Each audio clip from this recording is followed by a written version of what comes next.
হঠাৎ দেখা। কবিগুরু রবীন্দ্রনাথ ঠাকুর। রেলগাড়ির কামরায় হঠাৎ দেখা। ভাবিনি সম্ভব হবে কোনোদিন।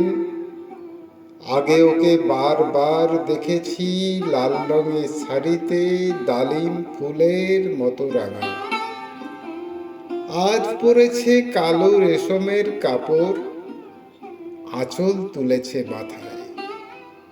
দোলন চাপার মতো চিকন গৌর মুখখানি ঘিরে। মনে হলো কালো রঙে একটা গভীর দূরত্ব ঘনিয়ে নিয়েছে নিজের চারদিকে। যে দূরত্ব সর্ষে ক্ষেতের শেষ সীমানায়, শালবনের নীলাঞ্জনে। থমকে গেল আমার সমস্ত মনটা। চেনা লোককে দেখলেন অচেনার গাম্ভীর্যে। হঠাৎ খবরের কাগজ ফেলে দিয়ে আমাকে করলে নমস্কার। সমাজবিধির পথ গেল খুলে। আলাপ করলেন শুরু। কেমন আছো, কেমন চলছে সংসার, ইত্যাদি। সে রইল জানলার বাইরের দিকে চেয়ে, যেন কাছের দিনের ছোঁয়াচ পার হওয়া চাহনিতে। দিলে অত্যন্ত ছোট দুটো একটা জবাব, কোনোটা বা দিলেই না। বুঝিয়ে দিলে হাতের অস্থিরতায়, কেন এসব কথা, এর চেয়ে অনেক ভালো চুপ করে থাকা। আমি ছিলেন অন্য বেঞ্চিতে ওর সাথীদের সঙ্গে।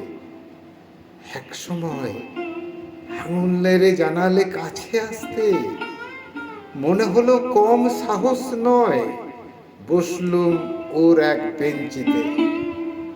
গাড়ির আওয়াজের আড়ালে বললে মৃদু স্বরে, কিছু মনে করো না, সময় কোথা সময় নষ্ট করবার। আমাকে নামতে হবে পরের স্টেশনেই।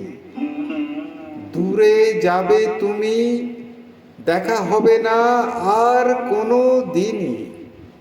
তাই যে প্রশ্নটার জবাব এতকাল থেমে আছে, শুনবো তোমার মুখে, সত্য করে বলবে তো?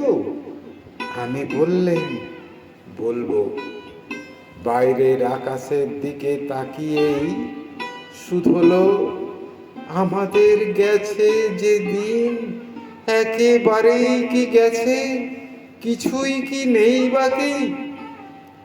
একটুকু রইলেন চুপ করে, তারপর বললেন, রাতের সব তারাই আছে দিনের আলোর গভীরে। খটকা লাগলো। কি জানি বানিয়ে বললেন নাকি। ও বললে, থাক, যাও এখন ওদিকে। সবাই নেমে গেল পরের স্টেশনে। আমি চললেম একা।